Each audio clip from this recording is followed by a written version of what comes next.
آج ہم اس ایوان کے سامنے کھڑے ہیں جو الیکشن کمیشن آف پاکستان ہے اور جو آرٹیکل 218 اور 220 کے تحت الیکشن کو فری فیئر اینڈ ٹرانسپیرنٹ کروانے کی جس کی آئینی ذمہ داری ہے، اور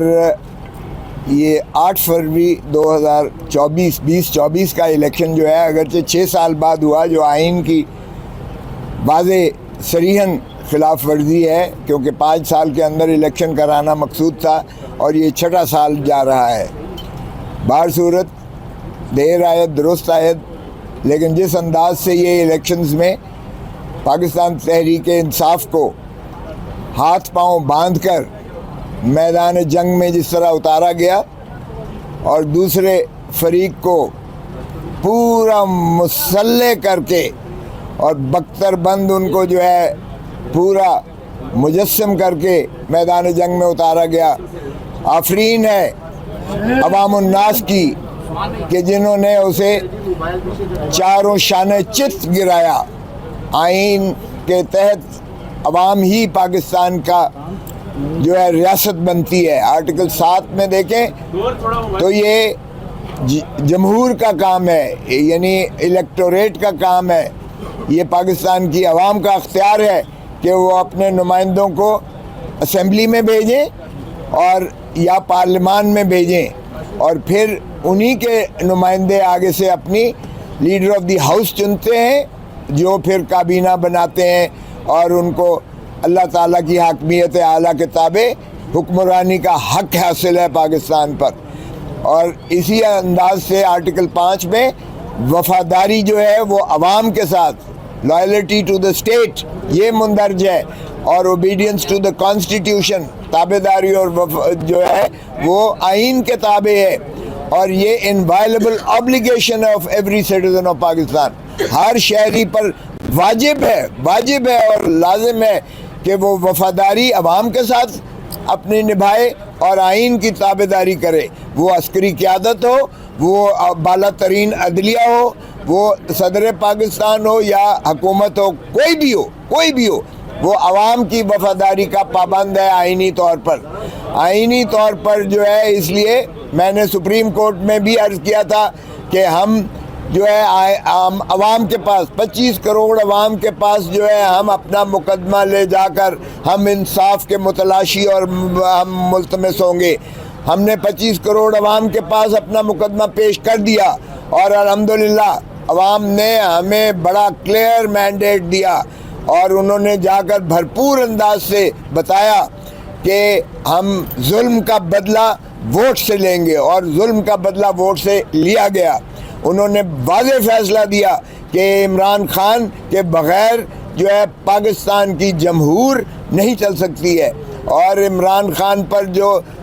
تسلسل سے اس کو پابند سلاسل کیا گیا، اس پر جھوٹے مقدمات درج کر کے اس کو سزائیں کی گئی، عوام نے انہیں مسترد کیا، یکسر مسترد کیا، اور عوام نے کہا کہ عمران خان نہ باغی ہے اور نہ ہی عمران خان مجرم ہے، اور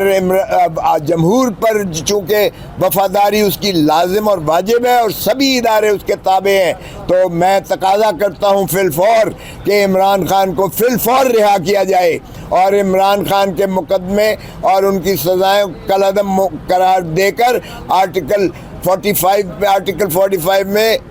صدر پاکستان ان کو فوراً رہا کریں، اور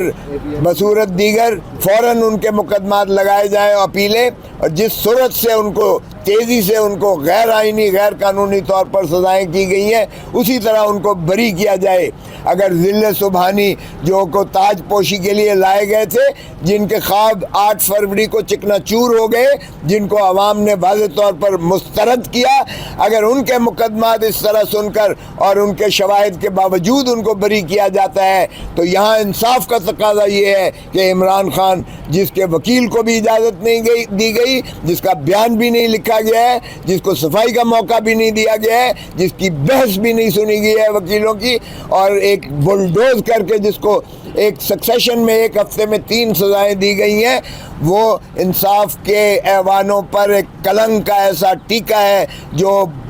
تا حیات جو ہے اس ملک کی عدالتی نظائر پر جو ہے ایک کلنک کا ٹیکہ متصور کیا جائے گا. تو اس لیے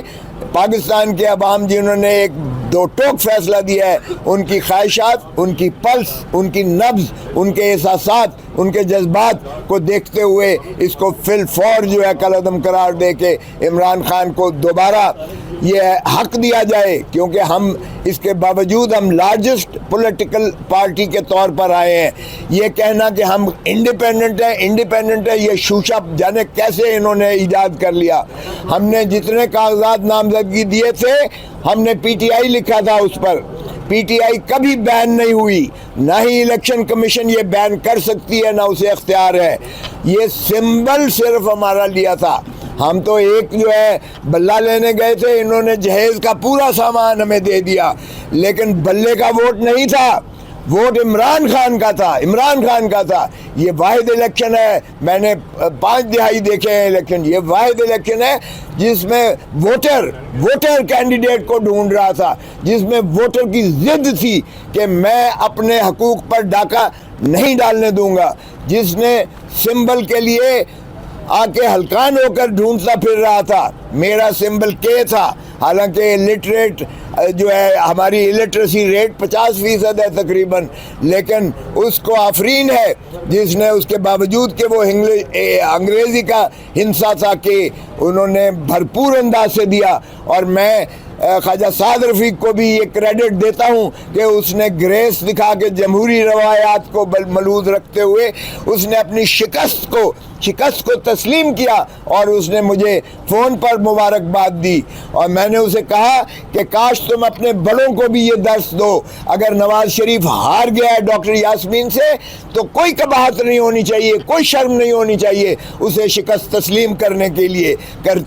کرنے میں. اور اگر خواجہ آصف ہار گیا ہے ریحانہ عثمان ڈار سے تو اسے کوئی قباحت نہیں ہونی چاہیے، شرم نہیں ہونی چاہیے کہ وہ اپنی شکست کو تسلیم کرے اور لوگوں سے جو ہے وہ معذرت کرے کہ جس انداز سے کرتے رہے. لیکن ڈٹھائی اور بے شرمی کی انتہا ہے. یہی خواجہ آصف سے جو اسمبلی میں کہا کرتے تھے کوئی شرم ہوتی ہے، کوئی حیا ہوتی ہے، تو میں انہی کے لفظ دہراتے ہوئے کہتا ہوں کوئی شرم ہوتی ہے، کوئی حیا ہوتی ہے. آپ کس منہ سے جاؤ گے غالب؟ آپ کیسے کہتے ہیں کہ جی وکٹری سپیچ کر رہے ہیں؟ او بھائی، آپ کے اندھے، آپ کے سارے چینلز اس آلودہ الیکشن کو بھی، جس کو دنیا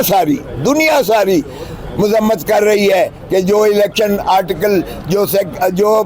فارم 45 اور فارم 45 ہوتا ہے جب الیکشن ختم ہونے کے بعد ریٹرننگ پریزائڈنگ آفیسر اور پولنگ آفیسر جب گنتی کرتا ہے اور پولنگ ایجنٹس کے سامنے، اور گنتی کا کاؤنٹ وہ اس فارم پر اپنے مہر اور دستخط سے اور تمام پولنگ ایجنٹس کے دستخط سے وہ موقع پر جاری کرتا ہے.